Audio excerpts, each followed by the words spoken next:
Hello and welcome to WJTS in.form. I'm your host, Bill Potter. We're going to talk now with Janet Schnell. She is the coordinator for the Dubois County Substance Abuse Council. And Janet, welcome to the show. Thank you.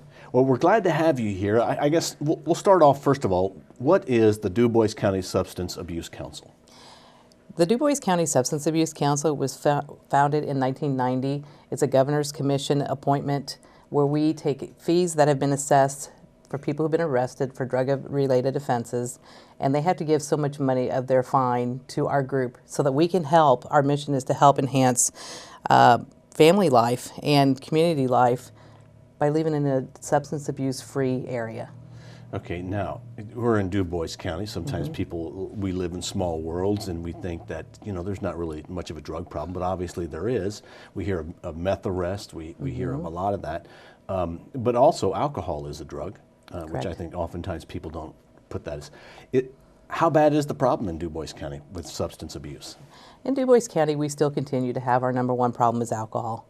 That's something we've had for quite a long time. What we have seen, though, is there has been a dramatic rise in meth-associated substances.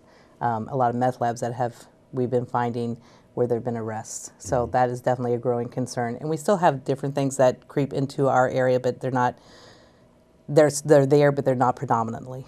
It's still alcohol, and we're worried about the meth problem. So what is the work then that you do? Are you going into schools and doing programs? Are you assisting the sheriff's department in different ways? What is the good work of the Dubois County Substance Abuse Council? What we primarily are for is to be able to give grants to the agencies in Dubois County to help them be able to look at the problems that we have and how different ways that we can help. So we have money at the beginning of the year that we divide into 4 different categories. There's a prevention and education funding category, there is a treatment and intervention category, and then there's criminal justice services category. And then they can take that money, the agencies, they will apply for grants in March and in September. Okay. And we then fund what programs we can to be able to, again, for them to be able to promote and help with family life. Okay. What would one of the education sort of programs be? Is it going into the schools? Correct. Yeah, the DARE program. Okay. Post-prom. That comes from prevention education. So we fund all the post-proms in Dubois County, give them a portion of money. And the DARE programs, like I had said. Another really good program that Southern Hills now provides is through prevention education and treatment, is they have a substance abuse group that they meet with teenagers. So we help fund that program. We also help fund Memorial Hospital, their substance abuse programs, but with materials and then in the criminal justice services, we look at things like probation drug screens, anything that our police officers need, overtime pay, so that when they're having to go out and do the stops, that they get extra funding for us. So the agencies will apply for a grant. We ask for them to apply a month early so that there's a pre-approval process. Make sure we meet all the requirements from the Indiana Criminal Justice Institute. And then they are given permission to be able to present their grant in the March and September. And then we have an executive committee that makes that decision a week following as to who we can grant and how much. Well, it sounds like a wonderful program, and I'm sure it takes some people to help put that together, thus called the council. Tell me about the council. Great group. We have Nancy Eckerly, who is our chair. She's been our chair for quite a long time. And then we have a co-chair, Donna Hopkins. Our treasurer is Terry Tanner. And then we have representatives who are in different areas. We have Tim Lampert, who's with the Sheriff's Department, Chad Blessinger, who's with the Brosmer House. We have Deborah Capps, who actually used to be the coordinator for our group, so she kind of knows the history of our group. And we have Leah Tooley, who's with Jasper High School, so she's really good when it comes to, we help with the teen survey. We also have Ronnie Bowman with the Huntingburg Police Department, Ruth Ann Hildenbrand, who used to be the representative for our group with the state, and we have Becky Michael, who's with Southern Hills. And if somebody would like to be involved or come to a meeting, can people do that? Yes. Okay. Anyone with any kind of history, interest in substance abuse related activities, wanting to know more information, how they can get actively involved, we highly encourage for them to either contact me, and I can give you my information there, or we have a meeting. That's the second Tuesday of every month, starting at 11 o'clock in the back room of Shoney's Restaurant. in Jasper. That's where it always is there, and that's the time it always is. Right, right. And what is the contact information? My contact, you can reach me by email at Janet with the number 4, SAC for the Substance Abuse Council at gmail.com, or my telephone number is 812-630-6779. Okay, now, what I'm going to say may sound weird or odd. Your organization doesn't really get a lot of credit for the work you do, but that's not really the goal of what you want to do. You want the others who are doing the work in the schools and on the streets to be getting the credit. So you're kind of an invisible organization. Is that the way you want it to be?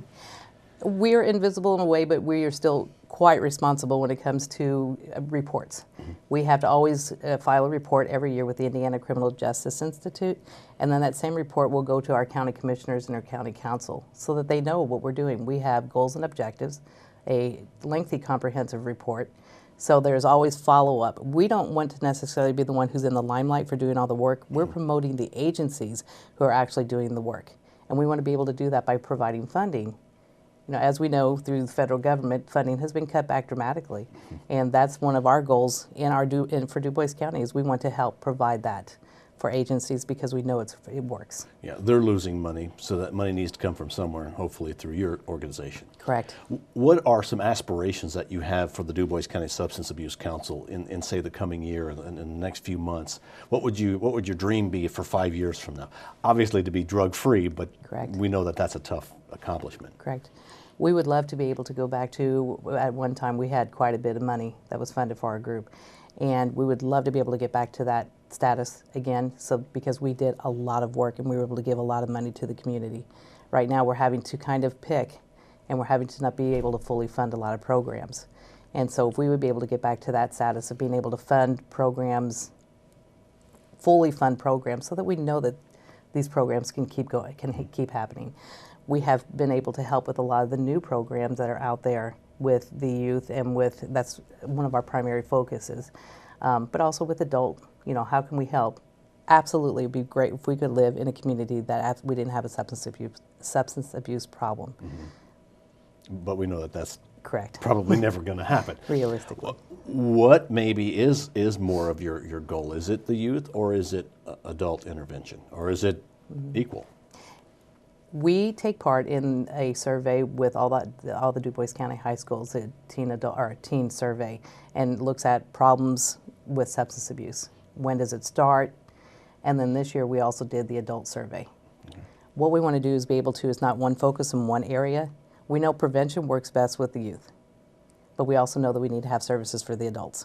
Mm-hmm. So we don't want to leave it as a drop ball. We're looking at what is the best area of focus and be able to meet the needs not only for the youth but also for the adults. So it's not primarily one or the other, it's what services do you provide in what area. What might surprise the viewers the most about substance abuse in Dubois County? What's maybe one or two things that we go, oh, I didn't realize that? Mm-hmm. Alcohol's a problem. We know that alcohol's a problem, but we tend to hide away from it. Mm-hmm.